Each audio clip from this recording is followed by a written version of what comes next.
How to spend money from abundance rather than scarcity. Stay tuned.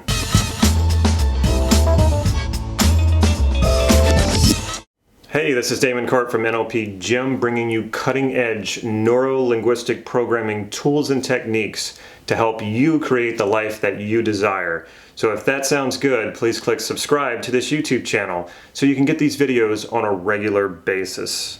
When people think about scarcity and abundance, they often think about money, and we have to spend money. So after you've spent money on your rent, your mortgage, your car note, your car insurance, and whatever bills you have to pay, and credit card debt, you might not be feeling like you're in such an abundant state. So how do we spend money and still remain in a state of abundance? Most people really struggle with this. So how do you change this?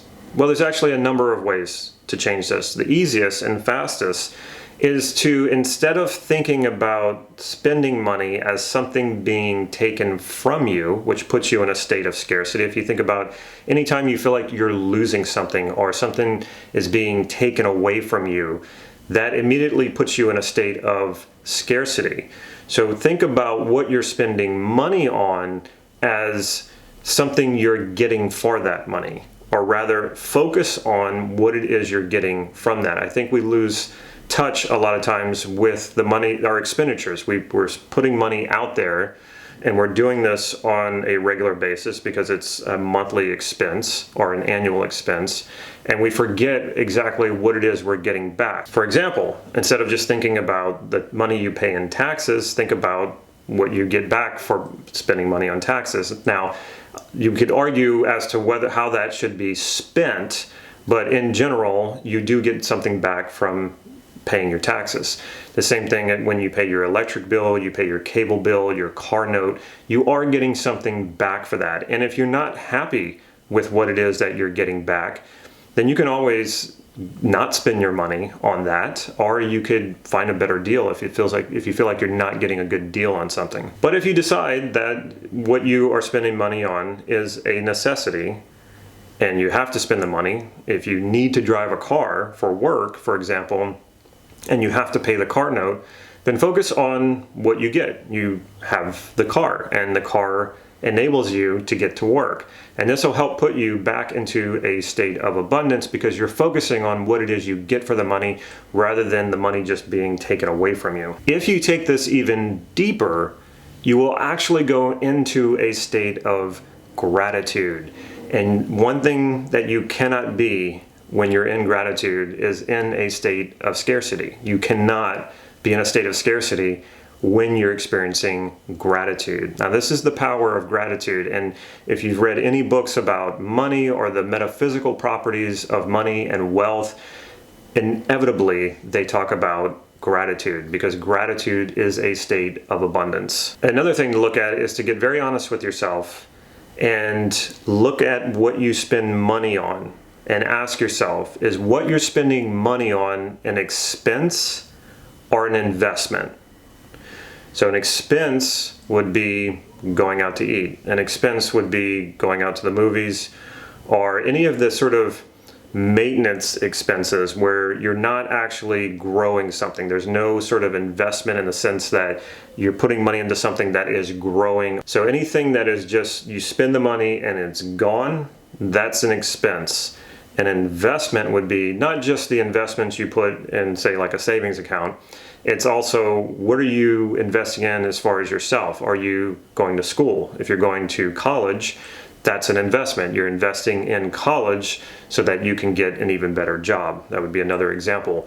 Workshops, books that enrich you or teach you some sort of skill, or help teach you better ways to develop yourself, personal habits, achieving goals.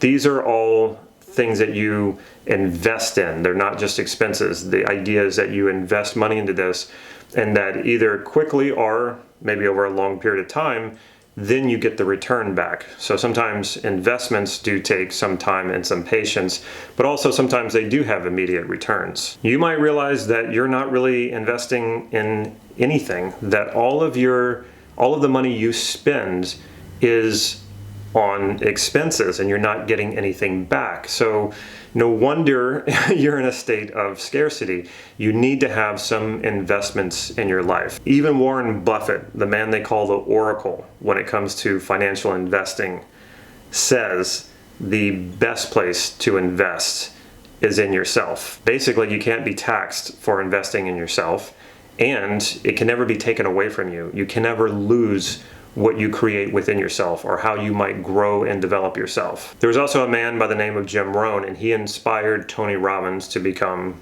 well, Tony Robbins. And Tony Robbins actually worked for him, and Jim Rohn mentored Tony Robbins. What Jim Rohn had to say about money and investing is he said that poor people spend money first and then they invest whatever's left. And he said rich people invest first and then they will spend whatever is left. Now, he wasn't just talking about financial investments.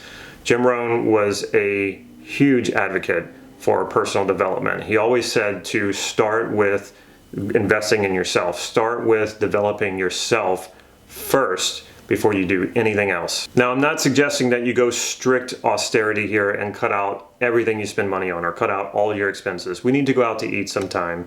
We need to go out and enjoy ourselves and spend money on things that are not what we would consider investments. But if you're looking over all of the money you spend and you're not investing in yourself at all, that's a problem. That will put you in scarcity. It's because when you invest in yourself, you grow, and in that growth is abundance. So when you're growing, you will naturally go into a state of abundance. So look over the money you spend and think about how can you start moving some of that money more toward investing in yourself.